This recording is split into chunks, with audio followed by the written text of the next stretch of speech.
queridos, vamos dar início então a esta pregação da nossa quaresma de São Miguel. Nós estamos no capítulo 22 e veja o quanto você já cresceu, não é, em conhecimento, o quanto você já aprendeu ao longo de todos esses dias. E hoje nós trazemos um tema muito importante. Eu quero trabalhar aqui com você a virtude da temperança. Deixa eu iniciar aqui, não é, para tentar esclarecer. Sabe, você já ouviu aquela frase certamente que diz assim: beba com moderação. Não é verdade? Então, essa não foi uma invenção, tá, das grandes empresas aí, das grandes marcas de bebida, não. Nós já encontrávamos isso, sabe aonde? Na Sagrada Escritura. A Bíblia já dizia isso para nós, não é? Beba com moderação. Peraí, Maria Raquel, como assim? Explica isso aí direito. Olha, abre. Isso é verdade. Abre aqui Eclesiástico capítulo 31, versículo do 35 ao 40. Preste atenção. Sabe por quê eu estou trazendo isso para você? Porque a moderação, ela é necessária. Em todos os nossos atos, no nosso agir, nós precisamos ter moderação. Nós precisamos ter o equilíbrio, sabe? Você, minha querida, que está aí talvez já preparando o café da manhã ou já trabalhando no almoço. É ou não é verdade que até o tempero para ser colocado naquela comida, por exemplo, a quantidade de um sal que vai na comida, tem que ser uma quantidade certa, tem que ser aquele toque certo. Se você coloca de menos, se você coloca de mais, aquilo pode estragar todo o alimento. É ou não é verdade? Um tempero em excesso, não é, faz com que a comida não fique boa. Assim como a falta dele também faz com que ela não tenha sabor. Então, é preciso um tempero na quantidade certa. Entende? O tema hoje nosso é essa moderação, a virtude da temperança. Inclusive, nos nossos exercícios espirituais, nós precisamos sim, na mortificação, por exemplo, eu vou explicar para você o que é isso aqui, à luz do nosso livro, nós precisamos ter moderação.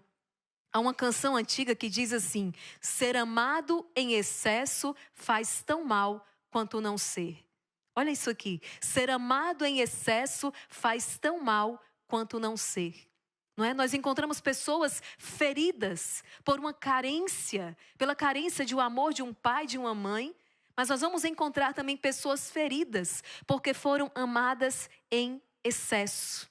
Porque houve ali um exagero, não é? Porque houve ali quase, podemos dizer que como que uma idolatria. E isso também não é bom.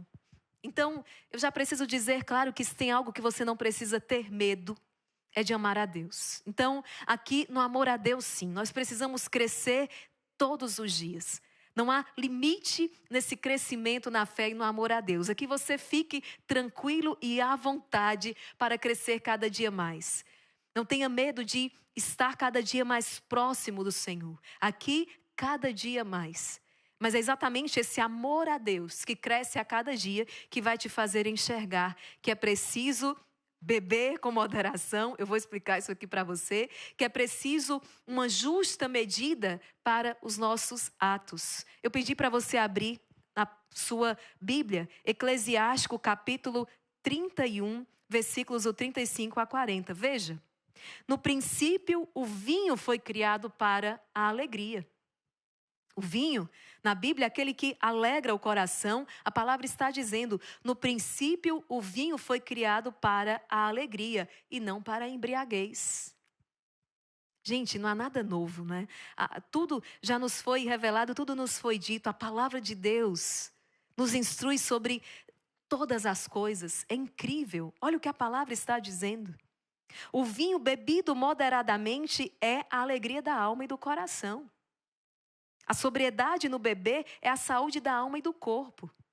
A outra passagem onde nós vamos encontrar, não é, que o vinho, nessa justa medida, é um verdadeiro remédio para o estômago, é um verdadeiro remédio. O excesso na bebida causa irritação, cólera e numerosas catástrofes. O vinho bebido em demasia é a aflição da alma. A embriaguez inspira a ousadia e faz pecar o insensato. Abafa as forças e causa feridas. Olha o que a palavra de Deus está dizendo hoje aqui para mim e para você. A embriaguez Inspira a ousadia e faz pecar o insensato, abafa as forças e causa feridas. Eu estou trazendo aqui o exemplo do vinho, mas isso aqui se aplica às outras diversas coisas aí que compõem o nosso dia, os nossos atos. Nós precisamos ter cuidado com os excessos, entender que precisamos dessa virtude, precisamos dessa moderação, deste autodomínio, daquilo que o catecismo vai chamar de virtude da temperança. Virtude da temperança. Vou dar um outro exemplo. Você está me acompanhando aqui através do seu aparelho celular. Você está usando uma rede social para receber essa palavra. Uma palavra que fortalece, porque é palavra de Deus. Uma palavra que cura, uma palavra que liberta. Você está usando aqui a sua rede social para que esse momento chegue até você. Mas veja quantas pessoas estão doentes, inclusive, por causa do excesso do uso das redes sociais. Por causa do excesso do uso de telas. Quantas pessoas estão doentes e a culpa não vai ser do aparelho. Ele está lá no canto dele parado. Mas você, por faltar a virtude da temperança, por faltar essa moderação, está usando em excesso. É claro que a estrutura, não é? Quantos aplicativos hoje, isso aí foi muito estudado. E ele é montado com estrutura tal para viciar você, para que o seu cérebro fique viciado. Está fazendo você adoecer. Nós precisamos lutar com isso e lutar contra isso. Dominar, sim, ter esse autodomínio para que as coisas não acabem nos dominando. Então veja o quão necessário é a virtude da temperança. Falar numa justa medida. Falar quando se tem que falar, calar na hora certa. Tudo aquilo que é excesso, ou tudo aquilo que é falta, é ausência, então traz um desequilíbrio. Né? Existe até o título, Nossa Senhora do Equilíbrio. Porque nós estamos precisando muito de um equilíbrio. Equilíbrio nos nossos relacionamentos, equilíbrio nas nossas palavras, equilíbrio nas nossas emoções que estão desequilibradas, desordenadas. Equilíbrio. E aqui vai nos ajudar muito a virtude da temperança. Eu tenho certeza que essa pregação vai te ajudar muito na sua caminhada espiritual, na sua caminhada também junto aos seus, à sua família, nos seus relacionamentos, nas suas decisões. Vamos lá caminhando passo a passo nesse itinerário. E eu começo já trazendo aqui para você aquilo que Dom Lorenzo nos apresenta hoje. Ele vai nos falar o seguinte, capítulo 22. O inimigo nos anima a castigar asperamente o corpo, com disciplinas, abstinências, cilícios e outros rigores semelhantes. Veja, aqui ele está começando a falar, da prática da mortificação. É uma prática necessária para aqueles que decidem ter uma vida espiritual. Nós precisamos mortificar, falamos disso muitas vezes. Mortificar os sentidos, mortificar o paladar, mortificar a vista. Não é? Uma alma religiosa, essa alma que empreende uma caminhada espiritual, é uma alma mortificada. Ela declara morte aos seus vícios, às suas paixões desordenadas, para empreender um caminho virtuoso, um caminho de virtude. Mas Dom Lorenzo está dizendo, cuidado, porque até aqui o inimigo pode te enganar. Até aqui o inimigo pode te enganar, como? Te levando a práticas de mortificação exageradas.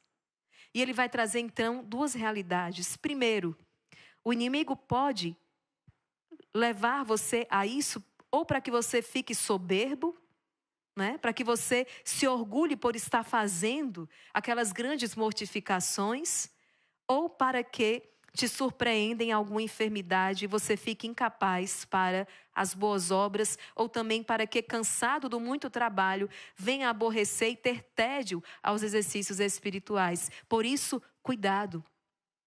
Cuidado com a falta da mortificação, mas cuidado também com o excesso de mortificação. Para não ficar entediado, para não acabar se aborrecendo diante do cansaço, diante, de uma enfermidade. Outro dia encontrava um sacerdote, já com uma longa experiência, ele dizia isso. Dizia, eu percebi que eu precisava cuidar um pouco mais da minha saúde, para que eu pudesse render mais na vinha do Senhor, para que eu pudesse anunciar mais por mais tempo. Apesar dos atos de correção serem louváveis e façam fruto naqueles em que há forças corporais e dúvidas de espírito e serem opostos ao prazer dos sentidos, devem ser praticados com grande temperança e moderação, proporcionados à particular qualidade e natureza de cada um. Veja, eu me lembro aqui quando Jesus está caminhando com seus discípulos e de repente os fariseus e mestres da lei interrogam Jesus: por que os teus discípulos não jejuam? Enquanto os discípulos de João Batista jejuam, por que os teus discípulos não? Jesus vai falar que não se pode jejuar enquanto o noivo ainda está com eles e aquela conversa se estenderá. Mas um fato é certo, os padres da igreja também trazem ali uma realidade e dizem assim: eles ainda não estavam preparados para essa mortificação. O Senhor estava preparando o coração dos seus aos poucos. É preciso ter paciência. O Senhor vai nos pedindo, não é, um pouco a cada dia. E se sou fiel no pouco, me será confiado muito mais. Então aqui, às vezes, é normal até daquele que vive uma experiência primeira com o Senhor, não é seduzido pelo Senhor e quer fazer tudo de uma vez. É o ímpeto do coração apaixonado. E aqui o quanto vale uma direção espiritual para dizer cuidado. Para dizer vamos com calma. Ou para dizer acelera porque está devagar demais. Não é? E como eu repito, nós estamos aqui pedindo ao Senhor essa graça de um equilíbrio, uma justa medida. Vamos caminhar e eu já entro com você no significado da temperança. Abra o seu catecismo no parágrafo 1809. Parágrafo 1809. Vamos ver o que a igreja nos ensina sobre isso. A temperança é a virtude moral que modera a atração pelos prazeres e procura o equilíbrio no uso dos bens criados. Olha isso aqui, a temperança. Né? Lembra até a temperança é a virtude moral que modera a atração pelos prazeres e procura o equilíbrio no uso dos bens criados. Eu não posso deixar de ler sem me lembrar de tempero, né? Um justo tempero ali na nossa vida. Um justo tempero que traga o sabor devido. Nem falta, nem sobra, nem excede. É um justo tempero. Você, minha amiga, dona de casa, entende muito bem em que nós estamos aqui, a comparação que eu estou fazendo. Então, eu vou de novo. A temperança é uma virtude que modera a atração pelos prazeres. Aquela comida é prazerosa. Né? E foi nosso Senhor, gente. Foi nosso Senhor que deixou essa graça, não é? Deixou que nós pudéssemos sentir o prazer quando nos alimentamos. Eu lembro que o padre Luciano, de saudosa memória, quando ele vinha aqui em casa e nós servíamos o suco preferido dele, que era o suco de manga. E quando ele então bebia aquele suco, ele pedia sem açúcar, tá? Depois a gente soube que era para mortificar. Mas ele amava. Então, veja aqui a temperança. Era o suco preferido dele, a manga, mas ele tomava sem o açúcar porque ele queria mortificar o paladar. Mas eu lembro quando o padre Luciano tomava aquele suco geladinho de manga, deu vontade agora, né, gente? E aí ele, quando ele tomava, ele dizia: "Oh, papai do céu maravilhoso." Ele é um italiano, um senhor, ele dizia: "Papai do céu é maravilhoso. Ele fez a manga pensando em mim. Ele criou a manga, veja como ele é maravilhoso." Mas eu me lembro disso. E o que é que acontece, não é? Se de repente ele se esbalda ali no excesso do suco de manga porque é prazeroso, ele vai passar mal, vai adoecer.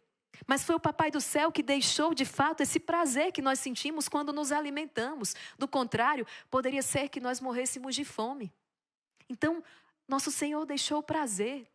Mas nem por isso nós vamos então nos esbaldar. Falávamos do vinho ainda há pouco. Vamos tomar o vinho? Vamos beber o suco de manga? Vamos nos alimentar numa justa medida, com moderação. com a virtude da temperança, porque exatamente essa virtude que vai moderar a atração pelos prazeres, vai procurar um equilíbrio no uso dos bem-criados. Quantas pessoas que já estão aí agora, exatamente, está caindo a ficha, você está dizendo, é essa virtude que eu preciso. Eu preciso dessa virtude da temperança, porque minha vida está destemperada, né? Meus relacionamentos estão destemperados, por ausência ou por excesso. O meu dia está destemperado, estou gastando muito tempo com certas coisas de menos importância e faltando com outras. Eu preciso da virtude da temperança. Vamos aprender isso aqui, ó? Um tempero numa justa medida. Um tempero na quantidade certa. Modera a atração pelos prazeres e procura o equilíbrio no uso dos bem-criados. Veja, assegura o domínio da vontade sobre os instintos e mantém os desejos dentro dos limites da honestidade. Olha que virtude indispensável, gente. É a temperança que vai assegurar o domínio da vontade sobre os instintos. Ou seja, que vai subjugar ali as suas paixões. Né? Ou seja, é a alma, é o espírito que manda aqui. Sobre os instintos e mantém os desejos dentro dos limites da honestidade, daquilo que é reto. Daquilo que é reto. Me lembra agora, não é? Essa guarda da castidade, por exemplo, aquilo que não te é lícito possuir, também não te é lícito olhar. Mantendo os desejos dentro dos limites da honestidade. Você, homem casado, mulher casada, não é? O teu desejo se volta para o teu esposo, para a tua esposa. Manter os desejos dentro dos limites da honestidade. A pessoa temperante orienta seus apetites para o bem. Tudo aquilo, então, essas paixões, esse apetite converge para o bem. Para o bem. Guarda uma santa discrição e não se deixa levar a seguir as paixões do coração. A temperança é muitas vezes louvada no Antigo Testamento. Eclesiástico 18:30, não vás atrás de tuas paixões e dos teus prazeres, abstente. No Novo Testamento é chamada de moderação ou sobriedade. Está lá na carta a São Tito, devemos viver neste mundo com ponderação, com justiça, com piedade, ou seja, moderação, sobriedade. Está aqui. Então, veja, o Catecismo da Igreja nos adverte. É preciso que peçamos, é preciso nos esforçarmos por adquirir essa virtude da temperança. No termo grego, significa literalmente o poder sobre si mesmo. A temperança é este poder sobre si. Portanto, essa virtude é uma capacidade de autodomínio. A arte de não se deixar arrebatar por paixões rebeldes, de pôr ordem naquilo a que podemos chamar a desordem do coração humano. E veja, eu preciso voltar um pouco aqui com você. Por que que tantos hoje procuram felicidade e tão poucos a encontram? Exatamente por causa dessa desordem do coração. Nós acabamos buscando a felicidade onde ela não se pode encontrar. Ou pelo menos da maneira que ela não se pode encontrar. A resposta: nós todos temos um anseio por felicidade, mas muitos não conseguem encontrá-la. Por quê? Por causa da desordem do coração. Por causa desta desordem. Na maioria das vezes, na busca desmedida pelos bens e prazeres, o que é que a gente encontra? Desgraça.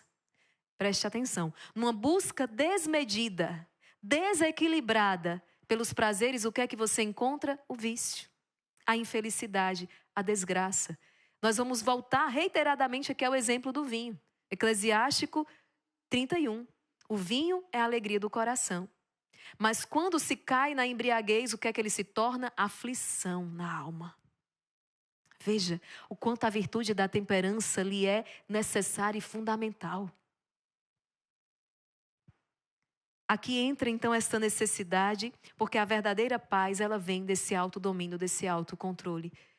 Eu tenho me lembrado diversas vezes do padre Roberto, bem-vindo, sacerdote exorcista, dizendo: só pode combater espiritualmente aquele que se encontra em paz. Olha isso aqui. Só pode combater espiritualmente aquele que tem um coração em paz. Aquele cujo coração está em ordem, temperado. equilibrado.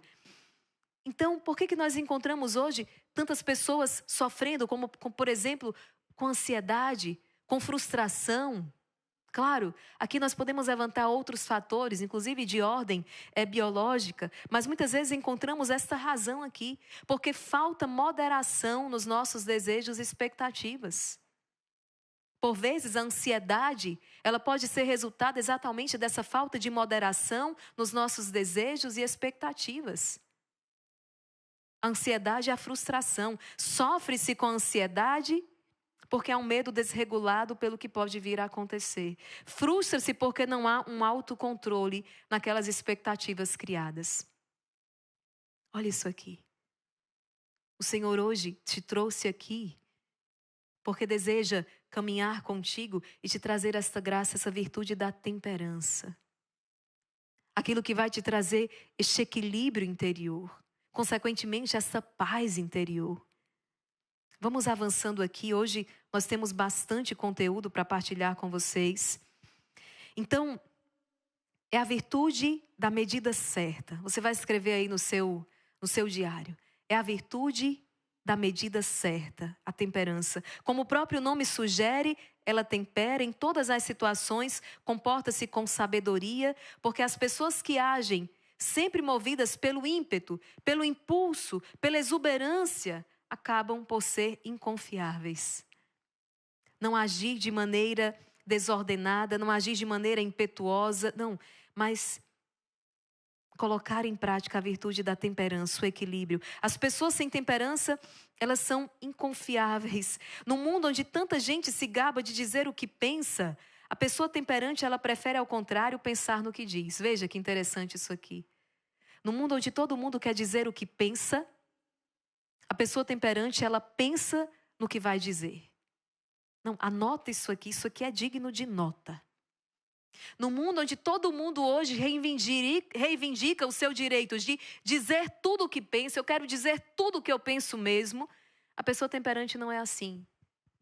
Ela, pelo contrário, ela vai pensar no que ela vai dizer, para poder falar com sabedoria. Olha isso aqui. São João Paulo II, falando sobre a virtude da temperança, meus queridos, veja o que ele vai dizer. Eu julgo que esta virtude exige de cada um de nós uma especial humildade quanto aos dons que Deus colocou na nossa natureza humana. Eu diria a humildade do corpo e a humildade do coração. A humildade é a condição necessária para a harmonia interior do homem, para a beleza interior do homem. Cada um reflita bem neste ponto, em especial os jovens, na idade em que tanto se tem a peito ser belo ou bela para agradar aos outros. Recordemo-nos que o homem deve ser belo, sobretudo interiormente. Sem esta beleza, todos os esforços que tenho em vista, só o corpo, não farão, nem dele, nem dela, uma pessoa verdadeiramente bela. Veja isso aqui. Veja isso aqui.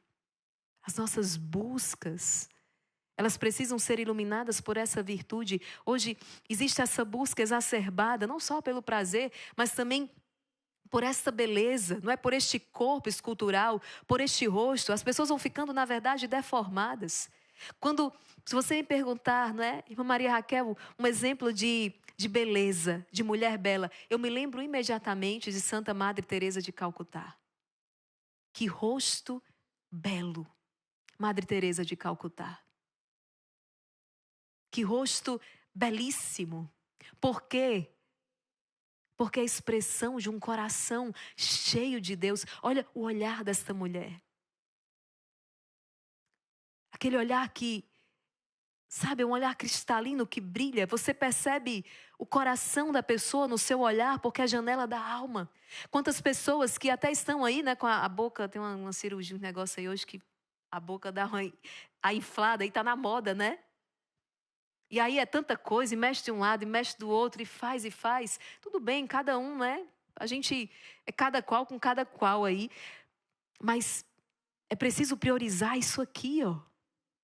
Quando olhar para uma pessoa, olha nos olhos dela. Olha nos olhos dela. Quantas pessoas que até estão aí com o rosto da moda. Não vou dizer que é bonito, mas estão com o rosto da moda. Estão com o cabelo da moda. Não é? Estão com os cílios da moda. Mas o olhar está opaco. O olhar não traz brilho. É o que São João Paulo II está dizendo. A temperança, o equilíbrio, a ordem. É preciso uma profunda humildade do corpo e do coração. E isso é condição necessária para a harmonia interior do homem, para a beleza interior do homem. Como você tem cultivado o jardim do teu coração? Como você tem cultivado o jardim da tua alma?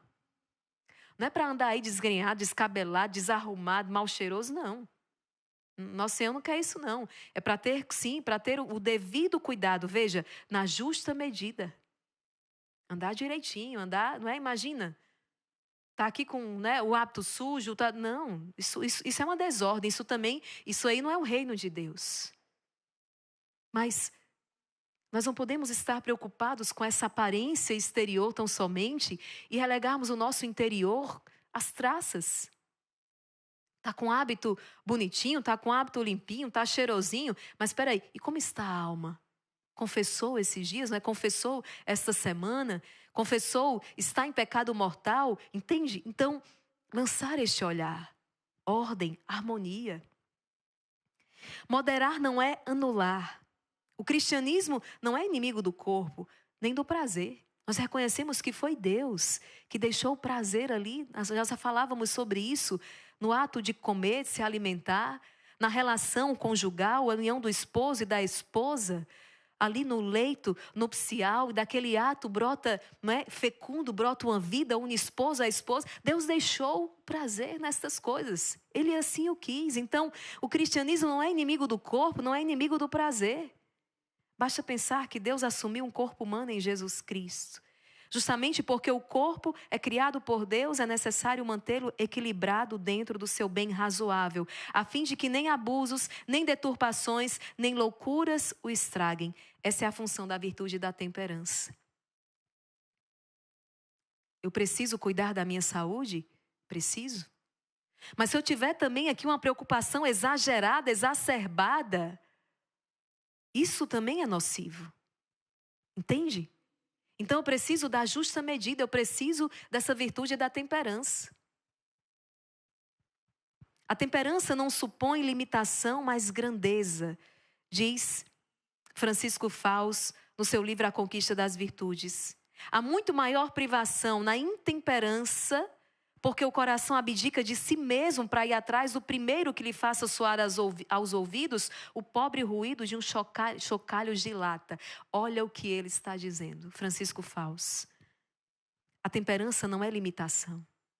Você ser temperado, moderado no ato, como eu falei, de beber, de comer, na sua vivência, na sua relação conjugal, enfim, nos mais diversos atos do seu dia, no seu falar, no seu proceder. A temperança não supõe limite, mas grandeza. Mas grandeza. Olha o que a palavra de Deus nos fala sobre a temperança. Provérbios 25, 28. Como uma cidade desmantelada, sem muralhas, tal é o homem que não é senhor de si. O homem que não tem essa virtude da temperança, o autodomínio, é como uma cidade sem muralha, ou seja, uma cidade desprotegida. Ainda, nós podemos aqui, veja, uma outra passagem, Tito 2, 11 e 13. Manifestou-se com efeito a graça de Deus, fonte de salvação para todos os homens. Veio para nos ensinar a renunciar à impiedade, às paixões mundanas e a viver neste mundo com sobriedade. Com sobriedade. Segunda carta de São Pedro 1, 5, 7. Por esses motivos, esforçai-vos quanto possível por unir a vossa fé à virtude à ciência à temperança. A temperança à paciência à piedade, a piedade ao amor fraterno, o amor fraterno à caridade, como que uma cadeia, um que vai ligando ao outro. É preciso revestir-se, é preciso exercitar-se nesta virtude extremamente necessária. Eu repito aqui para você o que o padre Francisco Fausto Então vai dizer, há muito maior privação na intemperança, porque o coração abdica de si para ir atrás do primeiro chocalho de lata por aí. A grandeza da alma. O homem temperado, né? Temperante. É um homem que possui grandeza de alma. O homem intemperado, este sim, esse homem intemperante, este sim, é o que sofre maior privação, porque o coração abdica de si mesmo para ir atrás do primeiro chocalho de lata que se faz ouvir. Ele troca os bens grandiosos pelas ninharias, pelas migalhas, pela lavagem de porco. Foi isso que aquele filho pródigo fez. Ele trocou a companhia do pai, o amor do pai, o estar na casa do pai, porque sem temperança foi atrás dos chocalhos de lata que batiam por aí. E onde ele terminou? Numa pocilga, comendo o quê? Lavagem de porco. Quando caiu em si. Na casa do meu pai, nem os empregados são tratados assim. Eu vou voltar para a casa do meu pai. Havia uma desordem na busca pelo prazer. Estava desregulado, estava desordenado. São Tomás de Aquino fala ainda do pecado da insensibilidade, que se dá quando se rejeita o prazer a ponto de abandonar as coisas que são necessárias à conservação da natureza. Aqui, São Tomás de Aquino já vai trazer, já sai daquilo que é excesso para aquilo que é falta, daquilo que é ausência. Veja, nem pecar pelo excesso, nem pecar pelo menos, pela falta. Existe uma justa medida em cada coisa, há um equilíbrio, há uma ordem. Há uma ordem. Achaste mel? Provérbios 25:16. Come o que for suficiente. Se comeres demais, tu o vomitarás. Então, eu já falava com você aqui, não é? Na Sagrada Escritura nós encontramos essa virtude ali presente ou ausente. Como eu falava, o filho pródigo. Posso trazer também aqui o jovem rico. Mateus 19:16-22. Veja, Jesus encontra um jovem que busca a vida eterna. Está lá, Mateus 19. Mas que quando confrontado com a necessidade de renunciar aos seus bens materiais, demonstra falta de temperança. Ele não consegue desapegar-se de suas riquezas, preferindo os bens terrenos à virtude da moderação, preferindo os bens terrenos a bens muito superiores. Esse jovem não tem a virtude da temperança, não possui a virtude da moderação. Ele está trocando algo de um valor que não se pode medir com algo puramente terreno, com algo que a traça e a ferrugem destrói, o ladrão pode roubar. Quantas pessoas você conhece que estão fazendo isso? Não é? Por causa de uma busca desesperada pelo prazer, por este prazer efêmero, terreno. Vamos avançando aqui. Então, meus queridos, quais os frutos da prática da virtude da temperança? Praticar a virtude da temperança. Quando você encontra então essa justa medida, este equilíbrio, você vai colher muitos frutos na sua vida. Primeiro, o controle sobre o que comemos, o que assistimos e quanto ao nosso trabalho, as nossas horas de lazer. Um controle sobre todas essas coisas. É aquele domínio. Ontem nós falávamos isso, né? Mais vale o domínio do coração do que o heroísmo, do que conquistar uma cidade. O controle sobre o que você come. Quantas pessoas vão vencer aí a gula ao desenvolver esta virtude da temperança? Torna-nos mais felizes com o que possuímos, mais motivados para conseguir o que almejamos, mais compreensivos diante de nossos fracassos. Eu vou voltar aqui porque se existe algo que nós estamos sentindo, que certamente você sente a falta, é esse controle, sabe? Parece que o dia inteiro as coisas estão desordenadas, descontroladas.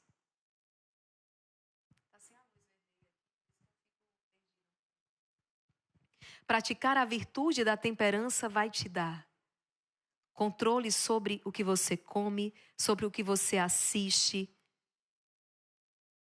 sobre as horas dispensadas ao seu trabalho, as horas de lazer, porque existe um tempo para cada coisa. Veja o quanto estamos necessitados desta temperança, desta ordem. Torna-nos mais felizes com aquilo que possuímos, mais motivados para conseguir o que almejamos, mais compreensivos diante dos nossos fracassos. Faz de você melhor amigo, melhor esposo, esposa, filho, filha, companheiro, pois quando o seu coração está no céu, você não se deixa mover por interesse humano. Você é fiel àquilo que acredita e respeita os processos dos outros. A temperança faz de você melhor amigo, melhor esposo, esposa, melhor filho, filha. Percebe esta harmonia com aquilo que é, com os bens criados? E como saber se os meus atos são dotados da virtude da temperança? Como é que eu posso saber? Se os meus atos são dotados desta virtude. É preciso fazer um exame de consciência sobre a temperança. Será que você está vivendo esta virtude? Tem pessoas que, você sabe, não é? O exame de consciência, ele deve ser feito todos os dias. Um bom cristão católico, ele jamais vai deitar sem fazer o seu exame de consciência. Aqui no mosteiro, nós somos chamados a fazer o exame de consciência pelo menos 2 vezes por dia. Logo após para rezar a hora média, ali nós já nos colocamos e fazemos aquele exame de consciência. E também, antes de completas, fazer o exame de consciência. Como foi o meu dia? Quais os pensamentos que eu alimentei ao longo deste dia? Os meus atos, o meu falar. Talvez você nunca tenha parado para fazer este exame sobre a temperança. Então, no meio de uma sociedade tão consumista, hedonista, né? Falávamos sobre isso ontem, essa busca desesperada pelo prazer e evitando o sofrimento a todo custo, dominada pelo culto ao prazer, será que eu sei viver a moderação e o desprendimento próprios do espírito cristão? A moderação e o desprendimento? Será que eu uso na justa medida, me relaciono com as pessoas também numa justa medida? Será que o meu coração está desprendido, desapegado dos bens deste mundo? Percebe? Examina a tua consciência por um instante. Eu sei viver a moderação e o desprendimento próprios do espírito cristão? Eu pratico esforçadamente a virtude da temperança sem me deixar dominar pelo desejo desordenado de prazer, de diversão, de compensações? A maioria das coisas, gente, não é que seria proibido, não é? Fazer como, por exemplo, eu iniciei, não é? Até para que você pudesse entender melhor essa frase, não é? Está aí nas propagandas, né? Se for beber com moderação. E trouxe a Sagrada Escritura aqui. Mas o que é que nós vemos hoje? Quantas pessoas não vão poder, não podem colocar a primeira gota, porque possui ali um vício terrível. Mas não é que o beber em si fosse por si só, desde que com moderação a palavra está dizendo mal. Mas a falta de moderação, o desencadear ali de um vício. É isso que ele está colocando aqui. Será que eu me deixo dominar pelo desejo desordenado? Seja de prazer, de diversão, de compensações. Eu fico buscando compensações. Eu até tirei uma coisa aqui, mas eu começo a compensar em outra. Esforço-me por fazer habitualmente as mortificações, pequenos sacrifícios que mais falta me fazem para vencer a tendência para a falta de temperança, para o abuso na comida e na bebida, por exemplo. As mortificações, estava aqui o padre Luciano, que bonito. O suco de manga é o seu suco preferido, mas ele dizia, então não ponho açúcar, porque eu quero mortificar. Há sempre uma oportunidade de mortificar ali em alguma coisa que você vai fazer. Eu estou preso a caprichos pouco sensatos em matéria de gula? Eu sou dependente desses prazeres?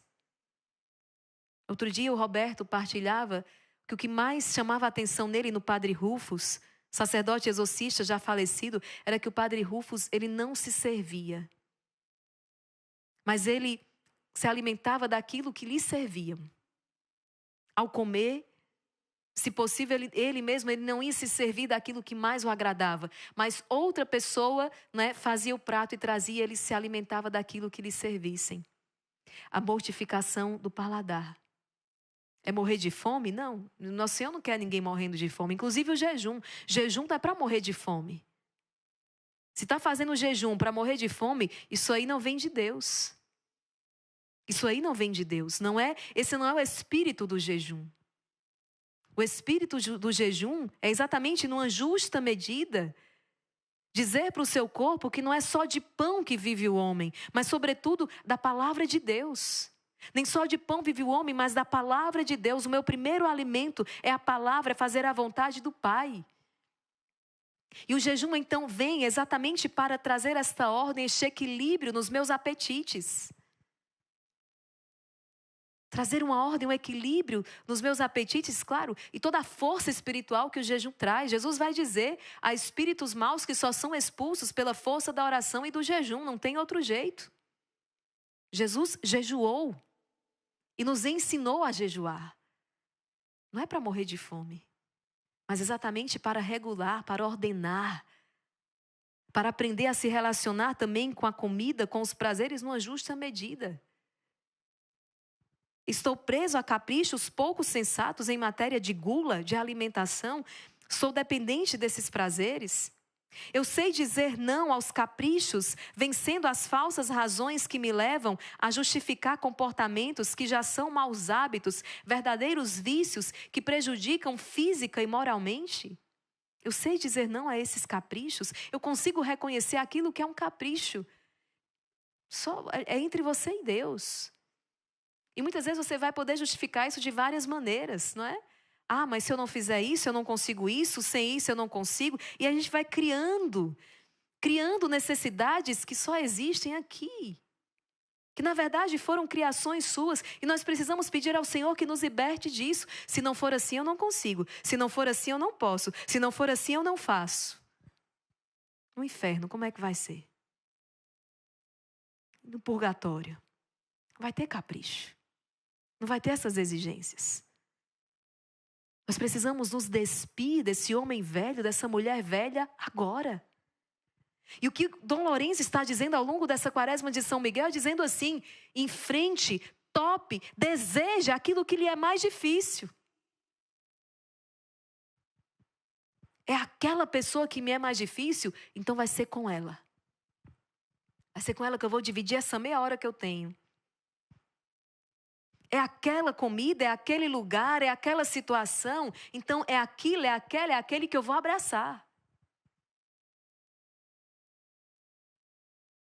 Nós somos experts, não é? Em criar, em alimentar esses caprichos, em racionalizar e em justificar.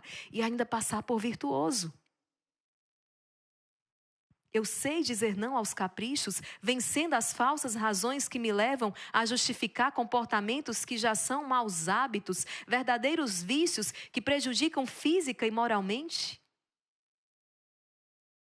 Por exemplo, aqui o uso de tela. Ontem eu escutava uma pessoa falando, dizendo, até mesmo você que usa, não, mas é para o meu trabalho. Eu preciso dessas informações para o meu trabalho. Cuidado. Cuidado com o excesso, porque senão aquilo que seria para favorecer o seu trabalho vai estar te tirando do seu trabalho e prejudicando o seu ganho e o seu trabalho. Ah, mas eu preciso disso aqui, né? Eu preciso, de repente, para me comunicar com a minha família. Cuidado, porque aquilo que é para você se comunicar com a sua família, de repente está te tirando da convivência com a tua família. Entende? A justa medida. A temperança. Eu tenho uma lista bem definida de detalhes de mortificação que eu preciso praticar para vencer a intemperança, como, por exemplo, comer um pouco mais daquilo que eu menos gosto, ou comer um pouco menos daquilo que mais me agrada. Vamos lá, hoje, no almoço, todo mundo colocando salada no prato.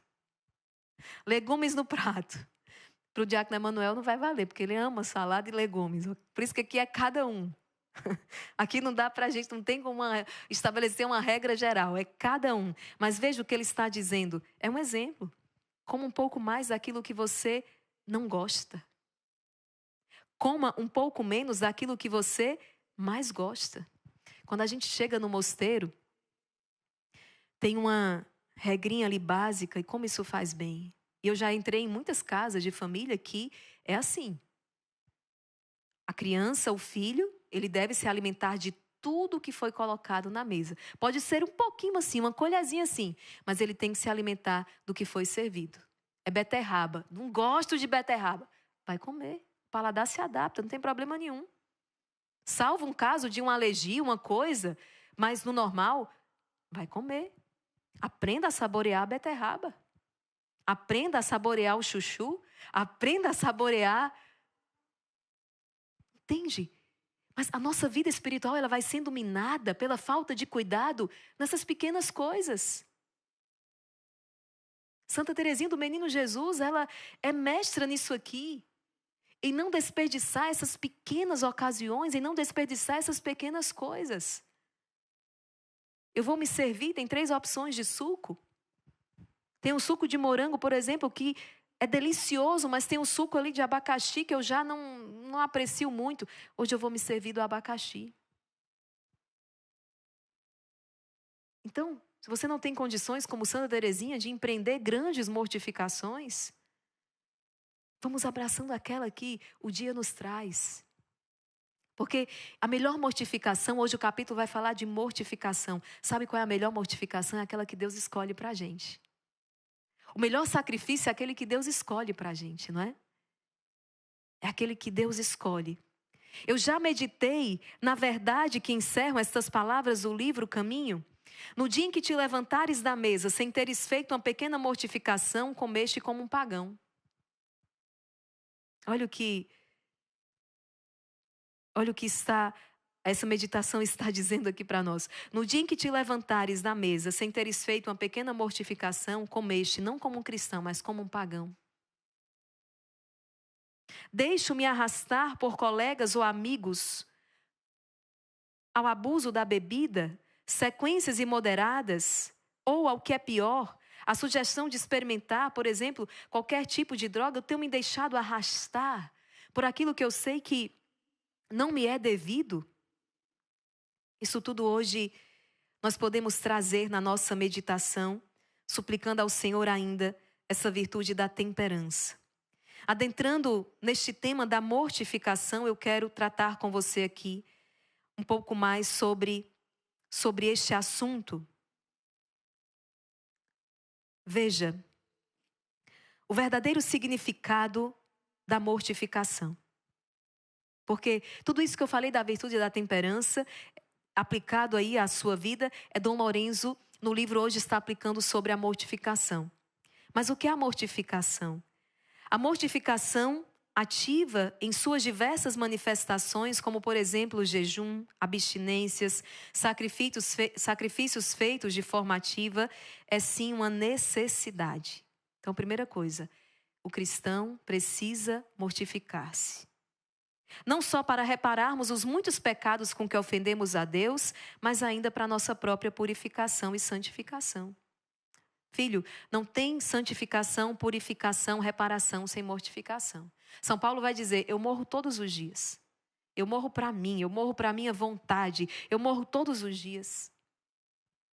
Então não existe cristão santificado, purificado, sem mortificação. Não existe. Não existe crescimento espiritual, não há vida interior sem mortificação. Não existe. Precisamos nos mortificar no corpo e no espírito, a fim de pormos em ordem nossos afetos e dirigirmos nossa vida ao seu único e último fim, que é a glória de Deus. Compreendido isto aqui? Vamos avançar. Qual deve ser o motivo da mortificação? Não deve ser outro, senão dispor o nosso coração, matando nele o que há de egoísmo e apego às criaturas para amar o verdadeiro amor. A mortificação vai destruir em você o egoísmo. É o que nós temos visto hoje, né, gente? As famílias destruídas por causa do individualismo, do egoísmo. E a mortificação vai destruir em você exatamente isso, o apego aos bens, o apego às criaturas para amar o verdadeiro amor. A chave para todas essas penitências é sempre o amor, que não pode ser vivido neste mundo sem que crucifiquemos a nossa carne. Por que eu acordo todos os dias, 2:30 da madrugada, para viver esse momento tão lindo na presença do Senhor? Porque eu amo. E você pode dizer o mesmo aí. Por que eu estou acordando todos os dias, às 4 horas da madrugada? Porque eu amo o Senhor, porque eu amo a minha família. Eu estou fazendo este sacrifício, essa mortificação do meu sono, que seria lícito. Eu dormi mais tempo, eu estou mortificando o meu sono, estou oferecendo sacrifício por amor à minha família, por amor ao Senhor. Ou a alma subjuga o corpo, ou o corpo vai escravizar a alma, diz Santo Afonso Maria de Ligório. Ou a alma subjuga o corpo, ou o corpo vai escravizar a alma. E você pode se perguntar, mas será que nós precisamos sofrer? Você já deve ter ouvido isso, né? Mas Deus não quer que a gente sofra, o homem não precisa sofrer. Na verdade, a pergunta não é essa, não é se o homem precisa sofrer. Não é que o ser humano precise sofrer, é que ele precisa amar. E amar dói. Santa Teresa de Calcutá vai dizer, se não doer, não é amor. Não é que o homem precise sofrer, é que ele precisa amar. Olha para Jesus na cruz. Olha para Jesus na cruz. Aqui você vai ver um homem que amou e amou até o fim, diz a palavra. Ele nos amou e ele nos amou até o fim. Não há maior amor do que aquele que dá a vida pelos seus amigos. Então não é que você precise sofrer, é que você precisa amar. E amar dói. Amar dói. Está aqui o perigo. O perigo de se fugir do sofrimento a todo custo. Por quê? Porque amar dói. Pergunta para uma mãe. Pergunta para uma mãe que todos os dias se sacrifica pelo bem da sua prole. Amar dói. Pergunta para um esposo, para uma esposa que de fato vivem a essência, vivem o seu matrimônio e eles vão dizer amar dói. Pergunta para um consagrado que vive a radicalidade do evangelho, a essência da sua vocação e do seu chamado e ele vai dizer amar dói. Amar dói. E se não doer, não é amor. É preciso amar até doer, de Santa Teresa de Calcutá.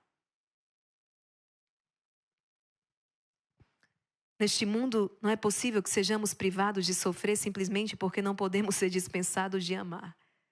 Não é que o cristianismo seja masoquista ou cultuador, não. Mas é porque foi esse o meio que Cristo escolheu para amar-nos e é também o meio pelo qual nós devemos amá-lo. Catecismo da Igreja Católica, parágrafo 2015. Abre. Parágrafo 2015. Vamos ver o que diz o Catecismo da Igreja. Você precisa ver essa formação junto com a sua família, junto com os seus filhos, com o seu esposo, com a sua esposa. Volte quantas vezes forem necessárias nessa formação. Eu sei que é muito conteúdo, vai anotando, vai examinando. O caminho da perfeição passa pela cruz. Não existe santidade sem renúncia e sem combate espiritual. O progresso espiritual envolve ascese e mortificação, que levam gradualmente a viver na paz e na alegria das bem-aventuranças. O caminho da perfeição passa pela cruz. E o que foi que o Senhor nos chamou? A perfeição. Ele disse, sede perfeitos. Não existe santidade sem renúncia e sem combate espiritual. O progresso espiritual envolve ascese e mortificação, que conduzem a uma vida em paz e na alegria das bem-aventuranças. Compreendido? É preciso deixar muito claro que não é possível construir um novo caminho diferente do que indicou Jesus e daquele que trilhou os santos. E eles não passaram por outra via senão a via da mortificação. Quero dar um exemplo aqui. Como se explica Por exemplo, que uma Santa Catarina de Sena tenha começado tão cedo a flagelar-se, a fazer jejuns rigorosos. Que para defender a sua pureza, São Francisco se tenha revolvido na neve, São Bento se tenha jogado num silvado e São Bernardo tenha mergulhado num tanque gelado. Para quê? Para não cair, para guardar a sua pureza. Os santos se mortificaram. Agora, o que Dom Lourenço está dizendo hoje, aqui nós já vamos nos encaminhando para o fim. Quando é que a mortificação se torna um perigo? Quando falta a virtude da temperança. Gente, quando falta a virtude da temperança, tudo se torna um perigo. Viver se torna um perigo. A vida é um perigo quando se falta a virtude da temperança. Quantas pessoas aqui não sabiam disso? Quantas pessoas nunca tinham ouvido sequer falar nessa palavra temperança, a virtude da temperança. Agora você está esclarecido sobre esse ponto. Agora você está entendendo que te falta essa virtude da temperança e que é preciso pedir ao Senhor, suplicar ao Senhor e se esforçar por adquirir esta ordem, este equilíbrio. Que vai te ajudar a vencer a ansiedade, que vai te ajudar a vencer tantas desordens, tantos desequilíbrios, inclusive emocional, tantos e tantos, interiores, exteriores. O padre Garrigou Lagrange afirma: é preciso evitar dois extremos perigosos quando o aspecto é mortificar-se. Primeiro, que parece dominar o mundo de hoje. Trata-se do naturalismo prático. Deixa eu explicar para você. Se trata de um cristianismo sem cruz. É o que hoje nós mais vemos ser pregado por aí, ou não é verdade? Um cristianismo light, um cristianismo sem cruz. Não quero nem a cruz, tira essa cruz daqui. Pode até colocar o Cristo glorioso, ressuscitado, mas tira a cruz, tira essa cruz. É o que hoje nós mais vemos. E essa tendência reduz a fé cristã a um bom mocismo, ignorando ou fingindo ignorar as consequências do pecado original sobre o gênero humano, sustentando que não é preciso lutar contra si mesmo. Sustentando que não é preciso também sentar o caminho de crucificação, deixar-se crucificar com Cristo, crucificar as nossas paixões desordenadas. Primeiro erro a ser evitado, esse naturalismo prático. O segundo é o rigorismo jansenista. Santa Teresinha viveu bem, passou bem por isso aqui.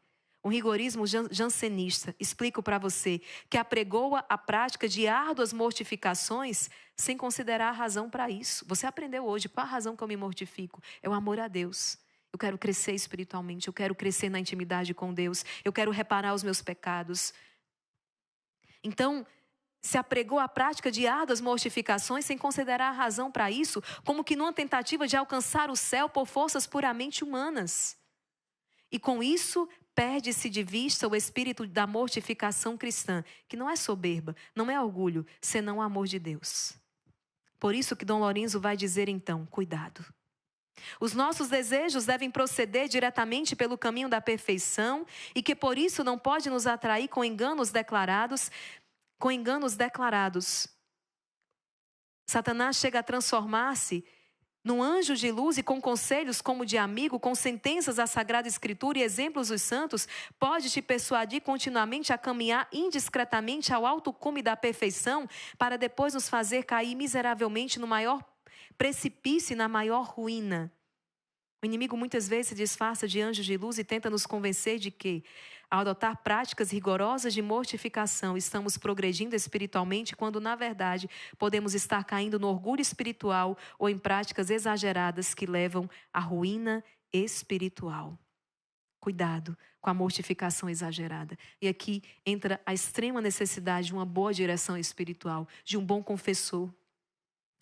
O inimigo nos anima a castigar asperamente o corpo com disciplinas, abstinências, cilícios e outros rigores semelhantes, para que ou fiquemos orgulhosos, imaginamos que fazemos obras grandes, ou para que adoeçamos e fiquemos incapazes das boas obras. Por isso a importância da moderação e da prudência.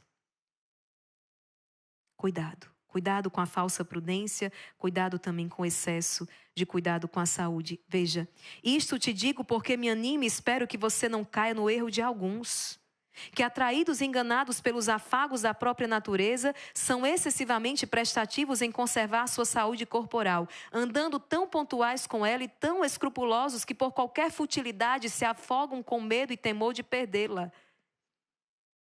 Ou aqueles que, por medo de perder saúde, deixam de lado as práticas de mortificação, usando prudência como desculpa para viver incomodamente. Espera aí. Então, afinal de contas, irmã Maria Raquel, meu querido, a resposta é que é a virtude da temperança. Nem ausência de mortificação, nem o excesso na mortificação, a temperança. É a justa medida. E eu repito, aqui entra a necessidade, de fato, de uma boa direção espiritual. Aquilo também que o Instituto tem feito. O que é que o Instituto faz aqui? Dirige você espiritualmente. Os nossos encontros são verdadeiras direções espirituais para que você possa, guiado pelo Espírito Santo, com a ajuda do seu anjo da guarda, exercitar-se. E claro, faz muito bem. Se você tem um bom confessor, se você tem alguém que ali de maneira individual, olho no olho, você consegue trazer as suas questões e se deixar então guiar. Como então devemos nos modificar? Dom Lorenzo, e aqui nós fechamos, vai dizer: aos que não podem imitar os santos nesta aspereza de vida, não lhe faltam outras ocasiões de o poder fazer segundo seus eficazes desejos, aspirando com orações fervorosas as mais gloriosas coroas que se ganham naquelas nobres batalhas que se empreendem para a glória de Deus. Como? Desprezar o mundo e todas as coisas da terra, abster-se a si mesmo, entregar-se ao silêncio e à solidão, ser manso, humilde e agradável com todos, padecer males e fazer benefício mesmo aos seus contrários, e finalmente fugir e guardar-se de qualquer culpa, por mínima e leve que seja. Dom Lorenzo está dizendo: despreze o mundo e todas as coisas da terra. Abstenha-se de si mesmo. Entregue-se ao silêncio e à solidão para estar com Deus. Seja manso, humilde, agradável com todos. Suporte os males. Beneficie a todos, inclusive aqueles que te odeiam. E finalmente, fuja e se guarde de qualquer culpa, por mínima e leve que seja. Exercícios estes que agradam mais à divina majestade que aqueles com que se aflige o corpo, nos quais te aconselho que antes seja moderado e discreto, para os poderes acrescentar em alguma urgente necessidade do que se expor com estes excessos a perigo. Santa Teresinha viveu num tempo em que se falava ainda das grandes mortificações. Ela olhava para si e via uma saúde débil. E ela não se sentia então capaz de fazer essas grandes mortificações, os grandes jejuns, os cilícios. Mas é incrível como ela se torna doutora também na arte de mortificar-se, porque já sei, eu vou mortificar a minha vontade. Eu vou me contrariar o dia inteiro. Eu vou mortificar a minha vontade nas pequenas coisas de cada dia. Por quê? Por amor a Deus. Por amor ao Senhor. Em reparação dos meus muitos e graves pecados, pela salvação das almas. Se eu não me engano, é Santa Teresa, não tenho certeza, mas que vai dizer: um dia sem sacrifício. Na verdade, todos os santos disseram isso, de um modo ou de outro. Um dia sem sacrifício é um dia inútil. Um dia sem oferecer sacrifícios ao meu Senhor, um dia sem sofrer algo por amor a Deus, é um dia jogado fora. É um dia desperdiçado. Foi um dia inútil. Esta é a teologia da cruz. É esse o espírito verdadeiramente cristão. Suplica ao Senhor esta graça. Senhor, dai-me a graça de viver, de adquirir esta virtude da temperança. De me empenhar em adquirir essa virtude da moderação. Para que eu possa então alegrar-me contigo em toda boa obra. Que eu não peque por falta nem por excesso. Mas que, guiado por ti, eu possa viver e descobrir essa justa medida. Possa relacionar-me de maneira adequada com todos os bens criados, com todas as pessoas que o Senhor coloca em meu caminho. Que eu possa viver a virtude da temperança. E assim alegrar-me sempre com o meu Senhor. Amém? Gente, quanto conteúdo hoje. Bendito seja Deus por esta formação. Você aprendeu com a palavra de Deus, você aprendeu com o catecismo da igreja, você aprendeu aqui com a vida dos santos. Agora fica a missão. Agora é colocar em prática. Já coloca em prática aí no seu café da manhã. Já coloca em prática aí a virtude da temperança no uso das redes sociais, nas suas conversas. Que Deus te dê sabedoria, que Deus te dê discernimento.